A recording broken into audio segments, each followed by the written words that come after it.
Hey guys, welcome back. So, I'm still not on 1.20, but I have some good stuff planned for today. To start, I took a little bit of time between episodes and made this pond on my spawn island look a lot nicer.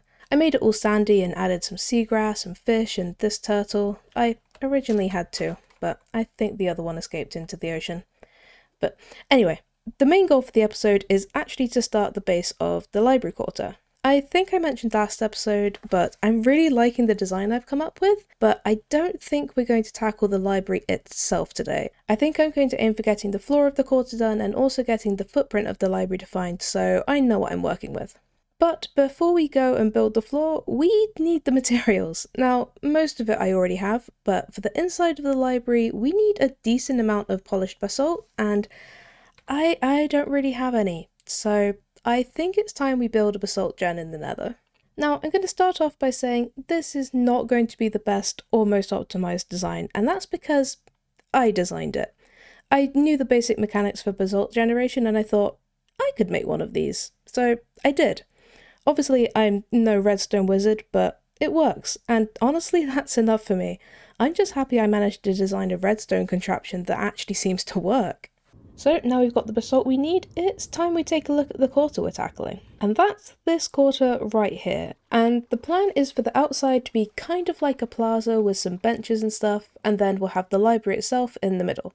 I know I mentioned with the church that I didn't want like a big cathedral style building, and the library is definitely going to be big, but it's also going to be quite a modern style, which I think is going to look really, really cool. In terms of the specific size,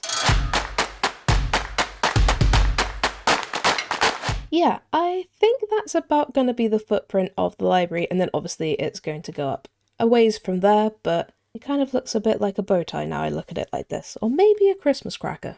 Anyway, it's neither of those things, it's going to be a library and it's going to look really cool. But I guess there's no real point in putting it off, let's get this floor built.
that's the floor done. It took longer than I expected it to, but I love the way it's all come out. I'll probably bring this purple carpet out so it's a little less obvious where the switch happens, but overall I love both of these designs. I think if I had to pick a favourite, I'd probably go for the inside of the library, but the outside of the quarter is really perfect for that sort of city plaza feel. And then of course we have all of our seating arrangements around the lampposts, which is lovely, and it feels like the sort of place you'd see business people sitting around at lunchtime, and then maybe around the back you'd find people skateboarding after school or something. I don't know, I just really like the vibe.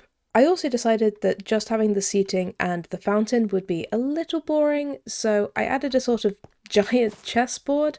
I don't know, it feels like the sort of thing a library might have out back for like a kids' chess club during the summer or something. And then over this side, I just added a little basketball hoop because I just like the idea, to be honest. And then inside, there's obviously a series of sea lanterns and honey blocks which look very out of place, but I promise once the rest of this place is built, you won't even notice them and it's all going to look so good. But I think I'm done with working on this quarter for today. Partly because that was a lot of building, even though it doesn't look like all that much, and also because I really want to be on 1.20 when I build the inside of the library so I can take advantage of like the chiseled bookshelves which got added. But before we finish this episode off, I did actually get around to doing a tower interior this time, and I decided to go for this lovely blue tower behind me. It's a bit bigger than some of the towers I've been doing recently, which was actually a very welcome change. So as usual, we come into a little lobby area, and I really like when we have a bigger tower to work with because I feel like the lobby always feels much more complete when it has like a little counter area and everything. Then on the first floor we have a very functional room, probably belonging to one of the blacksmiths I'd imagine, but I do really like when we have enough space for like a little kitchen and a bit of a working area, so I really like this one. This floor, though, is probably more likely to belong to one of the librarians, which is actually perfect placement to be honest, because the library is just outside this window here. Here we have another bunk bed room, and I really like these bunk beds, as you might have noticed since I keep building them, but I just really like that it gives a bit more of a student or maybe like young professional vibe. The people who live here clearly love the colour yellow, and although it's not normally my sort of colour, I do think it actually looks quite nice here. Plus, for some reason, this painting just looks particularly good to me.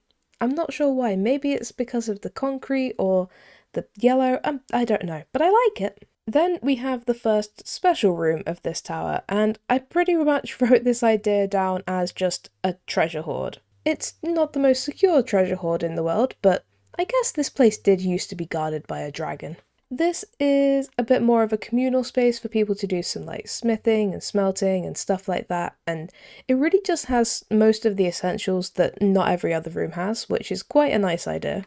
Personally, this room feels like a market stall owner lives here. Obviously, we haven't started building that section yet, but it will be just outside this window down here. Then we have another communal space, but this time it's more focused on being a kitchen than a sort of general use room.